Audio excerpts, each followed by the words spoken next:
Serampung air mataku hanya padamu ku berserah. Kau Tuhan penolong di hidupku, kekuatanku hanyalah di dalam-Mu. Kau setia memulihkanku, hidupku memuliakan nama-Mu. Rahmat-Mu menaungi hidupku. Kau setia sampai akhir hidupku. Kau setia sampai akhir hidupku. Kau setia sampai akhir hidupku.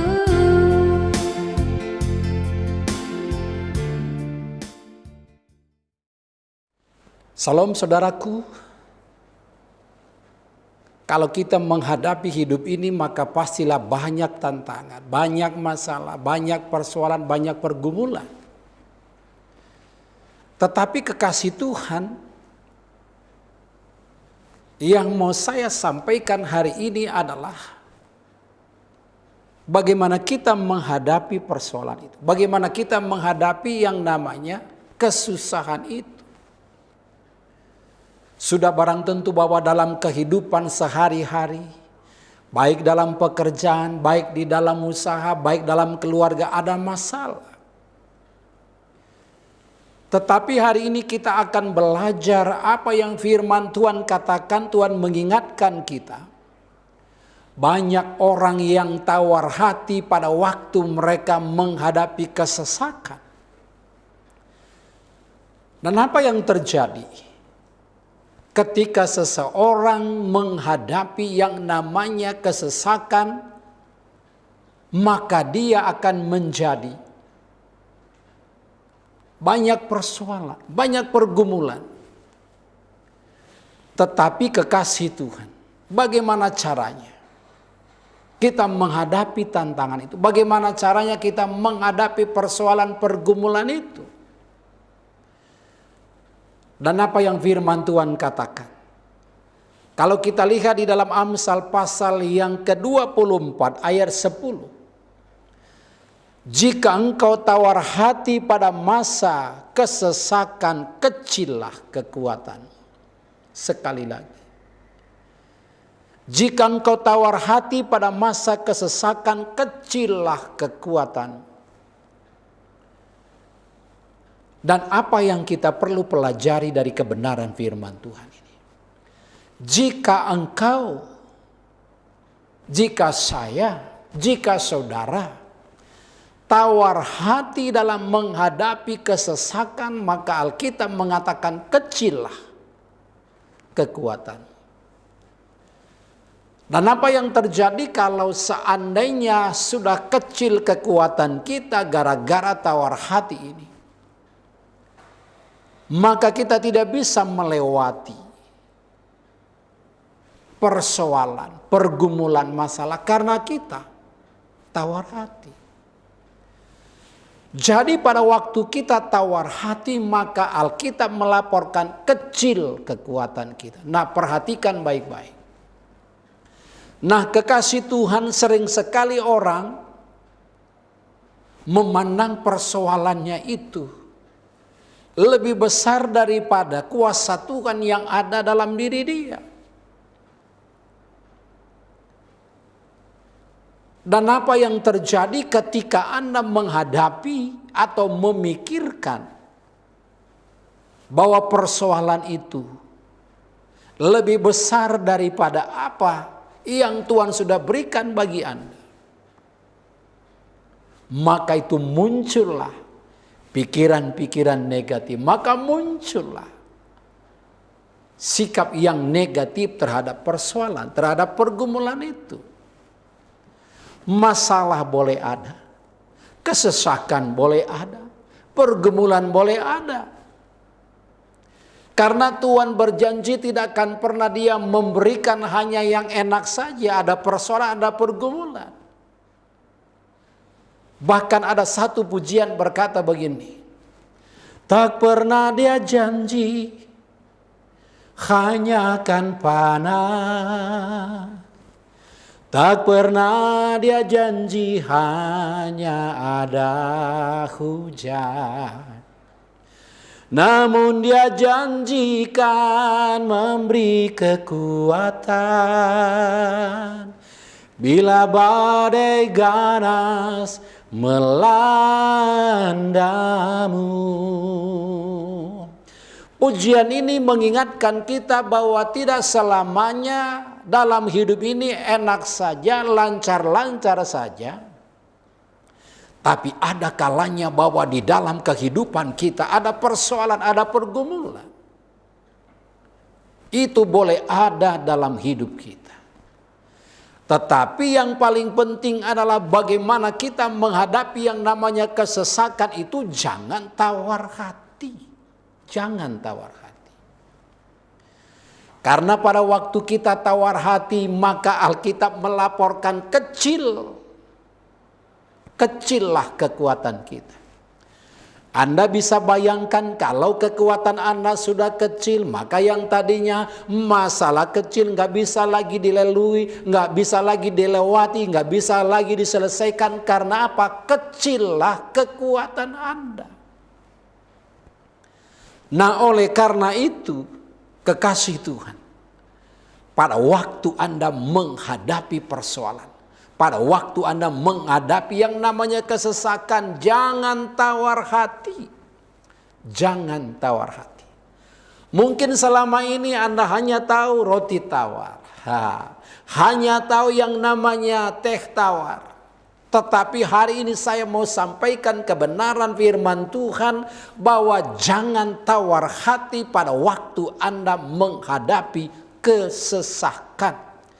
Jangan tawar hati pada waktu Anda menghadapi kesesakan.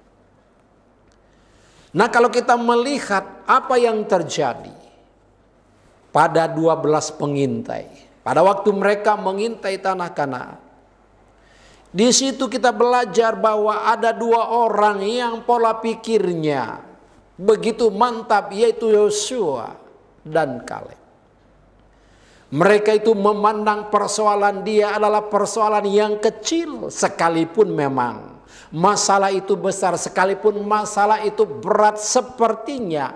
Tetapi mereka punya pola pikir, mereka punya yang namanya pola pikir lebih dahsyat daripada dia berkata bahwa kita bisa melewati masalah ini, kita bisa melewati pergumulan ini. Inilah yang namanya pola pikir Kaleb dan Yosua. Tetapi bagaimana dengan 10 pengintai? Apa yang mereka pikirkan? Apa yang mereka dapatkan? Dan sering sekali kata-kata mereka, ucapan-ucapan mereka yang membuat orang yang mendengarnya itu menjadi tawar hati. Karena ucapan-ucapan itu tidak membangun. Karena ucapan-ucapan itu tidak membuat orang bersemangat, bergairah, tetapi membuat orang tawar hati karena ucapan-ucapan, karena kata-kata kita. Nah, oleh karena itu Bapak Ibu Saudara kekasih Tuhan, saya sampaikan kebenaran firman Tuhan hari ini. Perhatikan dengan kata-kata Anda, perhatikan dengan ucapan-ucapan Anda. Karena sering sekali pada waktu Anda mengucapkan kata-kata yang tidak membangun, maka orang-orang yang mendengarnya menjadi tawar hati pada waktu mereka tawar hati. Dan apa yang terjadi, mereka tidak bisa melewati yang namanya kesesakan, sekalipun sebenarnya masalah persoalan itu kecil. Tapi karena apa? Mereka tidak bisa melewati. Karena ucapan-ucapan, karena kata-kata itu. Nah, mari kita lihat kebenaran firman Tuhan. Di dalam Yosua pasal yang ke-14 ayat yang ke-8. Sedang saudara-saudaraku yang bersama-sama pergi ke sana dengan aku membuat tawar hati bangsa itu. Aku tetap mengikuti Tuhan Allahku dengan sepenuh hati. Itulah kata Kaleb. Tetapi teman-teman yang berangkat bersama dengan dia berkata bahwa sering sekali ucapan-ucapan teman-temannya itu tidak membangun, yang membuat tawar hati. Jadi pada waktu ucapan-ucapan yang diucapkan, baik di tengah-tengah keluarga, baik dalam pekerjaan, baik dalam usaha, ketika Anda mengucapkan kata-kata yang tidak membangun, maka itu yang membuat tawar hati. Nah, mari kita melihat contoh-contoh dari ke-10 pengintai ini. Mari kita pelajari apa yang mereka katakan. Bilangan pasal 13 ayat 31. Tetapi orang-orang yang pergi ke sana bersama-sama dengan dia berkata, kita tidak dapat maju menyerang karena bangsa itu, karena mereka lebih kuat daripada kita. Anda bisa bayangkan, dia disuruh mengintai. Lalu dia berkata bahwa kita tidak bisa maju menyerang karena mereka lebih kuat daripada kita. Anda bisa bayangkan, belum apa-apa sudah ciut dulu, dan pada waktu dia ciut menyampaikan kepada bangsa di mana dia disuruh untuk mengintai, lalu dia balik lagi dan ngomong kepada Musa dan kepada Yosua. Di situ dikatakan bahwa mereka itu tidak mungkin maju karena bangsa yang mereka intai itu lebih besar, lebih kuat. Nah, inilah yang bikin ciut. Coba kalau Bapak Ibu Saudara kekasih Tuhan, ketika ada masalah, Anda bisa berkata, bisa kita lalu. Kita bisa lewati. Nah, pada waktu Anda mengatakan seperti itu, orang yang mendengarnya menjadi bersemangat, menjadi bergairah, karena dia mendapatkan sesuatu, spirit yang dahsyat, yang luar biasa, membangunkan. Anda bisa bayangkan apa yang dikatakan pengintai itu di dalam Bilangan 13 ayat yang ke-31 ini dikatakan, tetapi orang-orang yang pergi ke sana bersama-sama dengan dia berkata, kita tidak dapat maju menyerang bangsa itu karena mereka lebih kuat daripada kita, karena mereka lebih kuat daripada kita. Nah, inilah kata-kata yang membuat ciut, yang membuat orang tawar hati ketika mendengar. Jadi inti yang saya mau sampaikan hari ini, Bapak Ibu Saudara kekasih Tuhan, sebagai anak-anak Tuhan yang sudah memiliki roh Tuhan dalam hati saudara, dalam hidup saudara, maka Anda perkatakan kata-kata yang membangun di sekeliling Anda, membuat orang-orang yang mendengar menjadi bergairah, menjadi bersemangat karena kata-kata Anda yang Anda sampaikan. Nah, mari kita lihat apa lagi yang dikatakan oleh pengintai itu selain Kaleb dan Yosua. Bahkan dengan kabar buruk orang-orang di sana tinggi besar, orang-orang raksasa, kami seperti belalang. Anda bayangkan, orang-orang yang kami lihat di tanah Kanaan itu adalah orang-orang yang raksasa, tinggi besar, dan kami seperti belalang. Anda bayangkan dia sudah mencoba, dia itu seperti belalang, bahwa orang-orang yang ada di tanah Kanaan itu adalah orang yang besar, tinggi besar, raksasa, dan kami seperti belalang. Begitulah kata orang pengintai itu, selain daripada Yosua dan Kaleb. Dan orang yang mendengarnya itu menjadi ciut. Dan dia kabarkan, dikatakan kabar busuk. Ketika dia menyampaikan kabar busuk itu, maka tawar hatilah bangsa itu yang mendengar. Jadi kekasih Tuhan, Kalau selama ini Anda mengucapkan kabar-kabar atau kata-kata yang busuk, berhenti. Anda sebagai orang tua, mari ucapkan kata-kata yang membangun kepada anak, memberikan semangat kepada dia, supaya dia boleh kuat dalam menghadapi setiap tantangan. Karena sering sekali kata-kata kita menjatuhkan, membuat orang tawar hati. Nah, mari kita lihat di dalam Bilangan pasal yang ke-13 ayat 31 sampai dengan 32. Tetapi orang-orang yang pergi ke sana bersama-sama dengan dia berkata, perhatikan baik-baik, kita tidak dapat maju menyerang bangsa itu, karena mereka lebih kuat daripada kita. Juga mereka menyampaikan kepada orang Israel kabar busuk tentang negeri yang diintai mereka, dengan berkata, negeri yang telah kami lalui untuk diintai adalah suatu negeri yang memakan penduduknya, dan semua orang yang kami lihat di sana adalah orang-orang yang tinggi-tinggi perawakannya. Anda bisa bayangkan di situ dikatakan bahwa orang-orang yang di sana, kalau istilah hari-hari itu makan orang.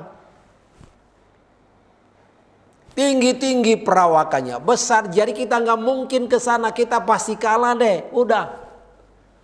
Maka itulah yang membuat bangsa Israel menjadi ciut hatinya, menjadi tawar hati. Tetapi belajar dari Kaleb, dan apa yang dikatakan oleh Kaleb, dia berkata kita pasti menang.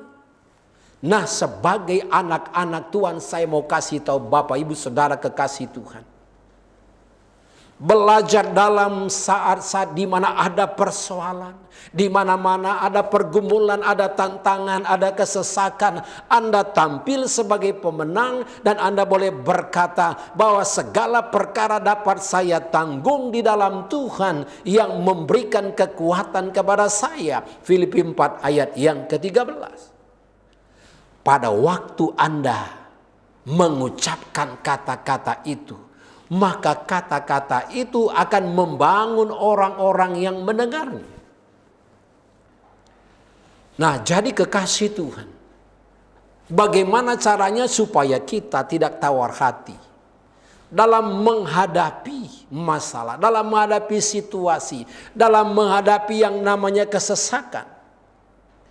Ada beberapa poin yang saya mau sampaikan hari ini. Yang pertama adalah yakin bahwa Tuhan memberikan kemenangan. Yakin bahwa Tuhan memberikan kemenangan. Nah, ini perlu.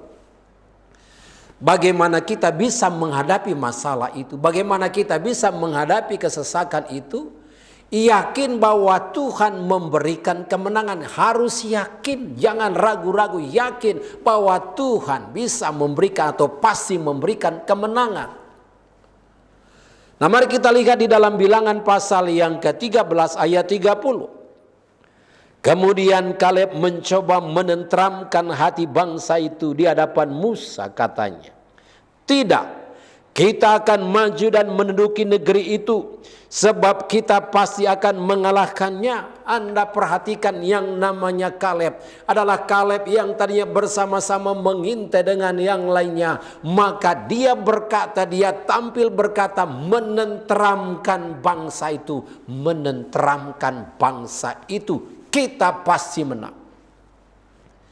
Nah, kekasih Tuhan, kalau Anda, anak-anak Tuhan yang ada di rumah, ketika Anda ngomong kepada anggota keluarga dan berkata kita pasti menang, kita pasti bisa melewati masalah pergumulan ini karena kita tahu bahwa Tuhan sudah memberikan kuasa itu kepada kita dan kita pasti menang. Nah, ini jadi cara yang pertama supaya kita bisa melewati kesesakan itu, supaya kita tidak tawar hati, yakinlah bahwa Tuhan memberikan kemenangan kepada Anda. Saudaraku, dimanapun saudara berada, saya menyampaikan kebenaran firman Tuhan ini pada waktu Anda mengalami kesesakan. Jangan sampai Anda tawar hati. Pastikanlah bahwa Tuhan sudah memberikan kekuatan kemenangan bagi Anda, bahwa Anda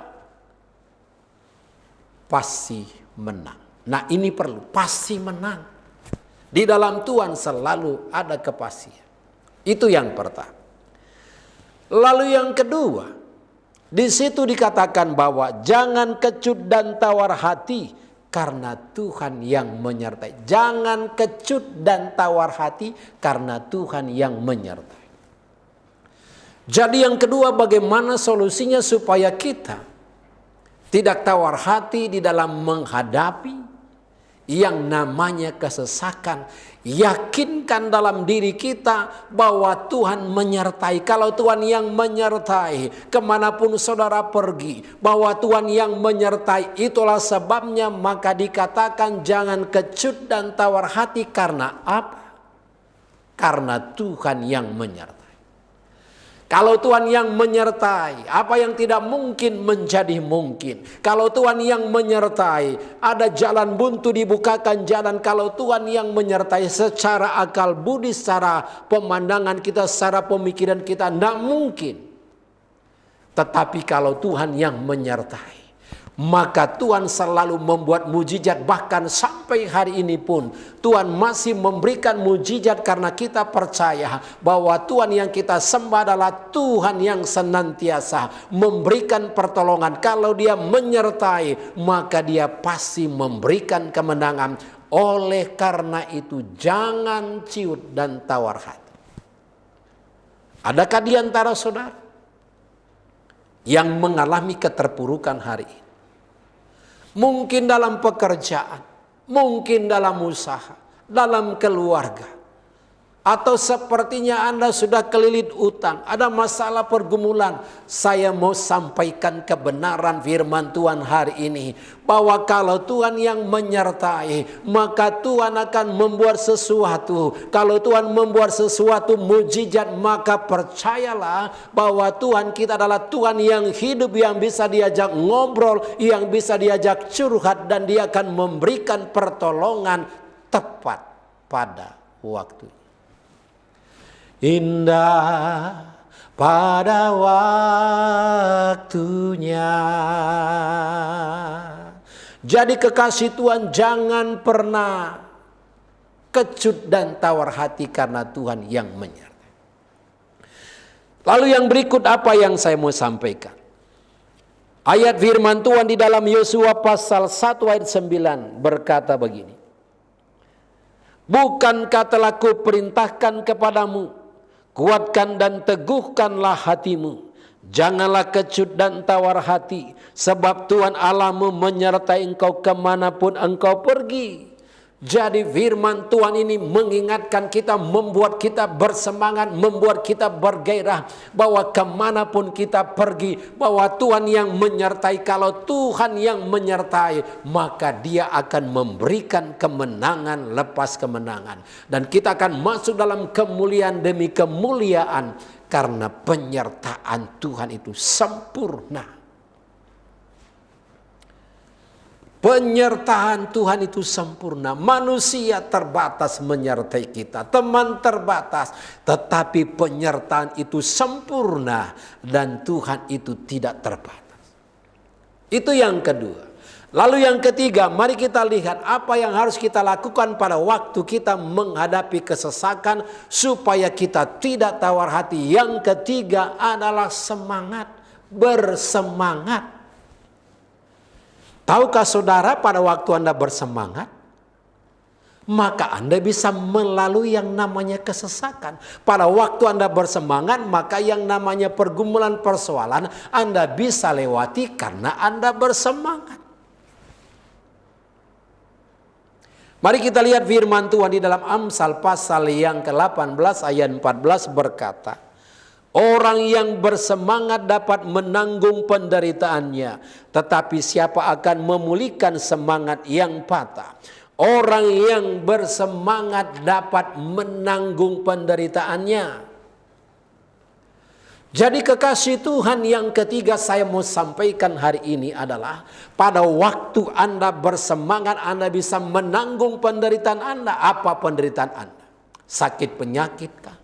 keuangankah, pergumulan usaha pekerjaankah, keluargakah. Orang yang bersemangat dapat menanggung penderitaannya. Oleh karena itu saya mau berkata hari ini, ayo semangat.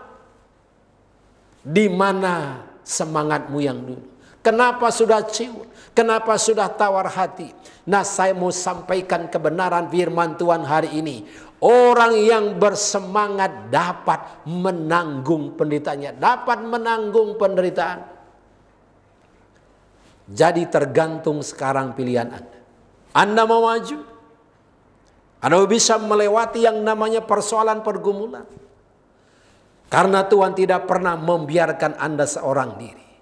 Nah, oleh karena itu kekasih Tuhan, jangan tawar hati pada waktu menghadapi kesesakan. Tuhan Yesus memberkati. Haleluya. Amin. Amin. Kekasih Tuhan, kita berdoakan kebenaran firman Tuhan. Mari tundukkan kepala, kita berdoa bagi saudara yang saya doakan hari ini. Mari angkat tangan kananmu dan tangan kirimu taruh di dadamu. Bapa di sorga, kami mengucap syukur. Pada hari ini kami mendengarkan firman-Mu ya Tuhan. Kalau ada di antara umat-Mu hari ini yang tawar hati, yang dalam menghadapi kesesakan, Tuhan ingatkan kembali lewat kebenaran firman-Mu, supaya mereka tidak tawar hati. Engkau yang menolong mereka, Engkau yang menyertai mereka, tutup bungkus dengan kuas darah-Mu. Terima kasih Bapa di sorga, kami berdoa bagi mereka yang sakit, bagi mereka yang lemah Tuhan. Engkau sembuhkan dan kuatkan dalam nama Yesus Tuhan. Dan hamba-Mu berdoa Tuhan, supaya firman-Mu yang disampaikan hari ini tidak kembali dengan sia-sia, tapi firman-Mu berakar, bertumbuh, dan berbuah lebat. Terima kasih Bapa di sorga. Di dalam nama Tuhan Yesus kami berdoa dan mengucap syukur. Haleluya. Amin. Mari kekasih Tuhan, terima berkat dari Bapa kita. Dan dengan iman angkatlah kedua belah tanganmu dan aminkan setiap apa yang saya ucapkan. Diberkatilah keluargamu, diberkatilah kesehatanmu, diberkatilah pelayananmu, diberkatilah pekerjaanmu, diberkatilah usahamu, mulai dari sekarang sampai selama-lamanya. Biarlah kiranya damai sejahtera dari Allah Bapa dan dari Tuhan Yesus Kristus yang sudah rela berkorban, dan Roh Kudus yang setia menghibur, menguatkan, meneguhkan saudara dari hari ini sampai selama-lamanya, sampai Yesus datang yang kedua kali. Semua yang percaya katakan amin. Amin.